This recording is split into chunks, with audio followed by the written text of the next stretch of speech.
the time is about 1:45 British summertime on the first evening of my Biscay crossing, and so far making good progress, about 5.5 knots. And I just wanted to show you how busy this stretch of water is. This is the chart software. There's a lot of traffic. Yep, keep supplier from Pont-Aven and the car ferry on your starboard side. What are your intentions, sir? I will handle my course about 10 degrees to port side. So it seems I'm not the only one having to weave in and out of traffic this evening. The Cape supplier has just had a discussion with another vessel, the Port Avon, I can see here on the chart plotter. So a very busy stretch of water.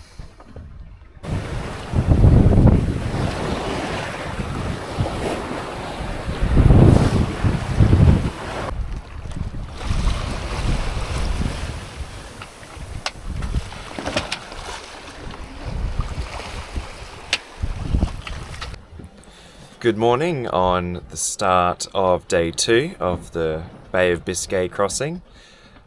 It was a fairly ordinary night. Steady breezes got the boat speed up to sort of 6.5 knots, which was fantastic, and it pushed me across the English Channel down towards Brest. And now I have a decision to make as I approach this traffic separation scheme.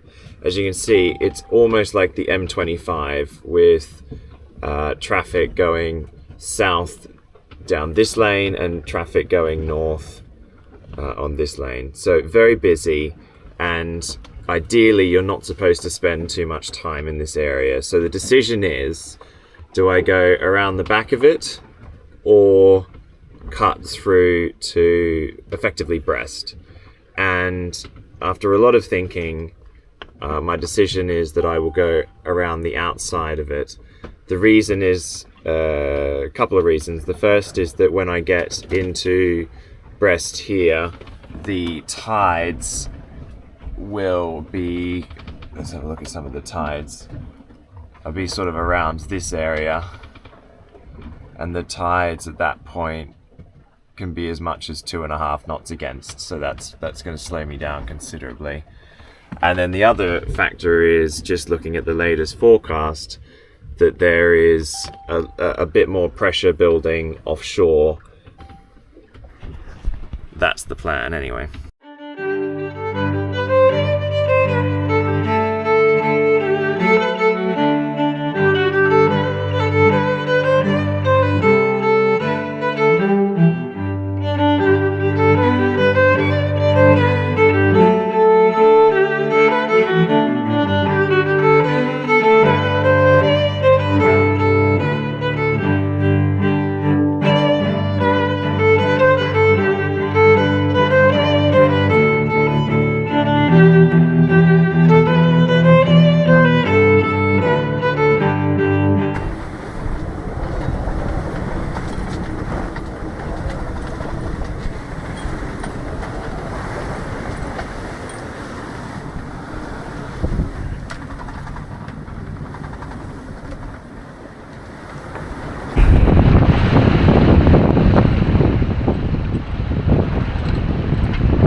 Well, the wind is still quite strong, but it is easing. I'm downloading the next forecast to see what's in store. The sun is coming out. Behind me, there is a rainbow.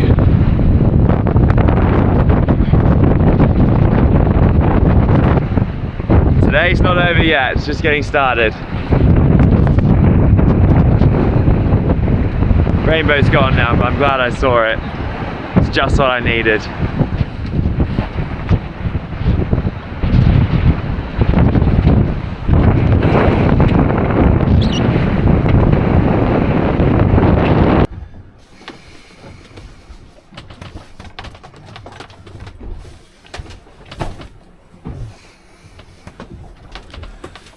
So it's September the 18th and it's my 31st birthday, and Mother Nature certainly had a party in store this morning with 30 knots that was quite unexpected. Had to take in a reef, which helped, but not all the way, and I did have to spend some time on the helm fighting the waves and the following seas and effectively keeping the boat under control. So that was a bit of a shock start to the morning. I think the lessons learned there are to not be quite so trustful of the forecasts and to maybe follow the advice of other solo sailors to bring a reef in at night if it's looking like there may be stronger weather the next day. Being my birthday, I have received some cards from friends and family, and I thought I would open them up here. And I've actually got a present here from Sarah, so let's take a look at that. Wow, that's so special. A desk easel and some watercolor paints. That's really thoughtful. Thank you very much to friends and family and all the well wishes that they've shared for me today. So the wind has backed and is now taking us probably a little too far east of the rum line for A Coruna.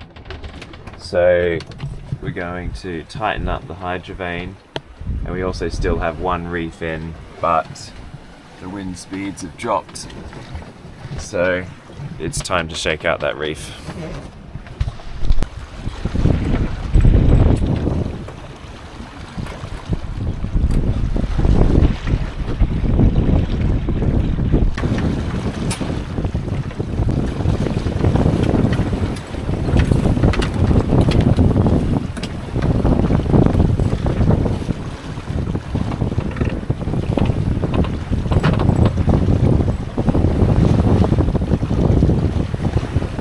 I'm on deck and there is something in the water. Appears to be a life raft.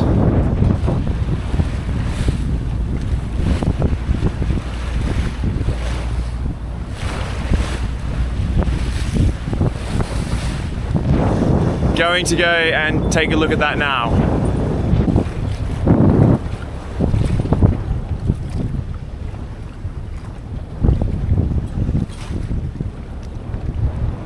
Well, there doesn't... I don't see anyone inside.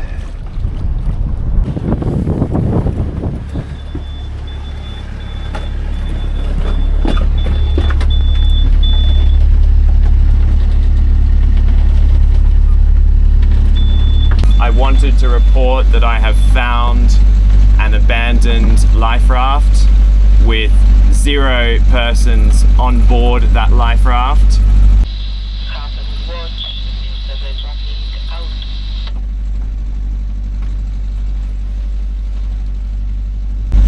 I've no idea what they wanted there, but I will let them know when I get into port. Might need to do a radio check. They stood on my transmission a few times there. Well, it's the afternoon of September 19th, day 4 of the Biscay crossing, and we have made it. The boat and Charles Vane, the hydrovane, and the autopilot, who was an unexpected hero of this crossing, and I'm coming down the Spanish coast into A Coruna, and it is an absolutely majestic coast.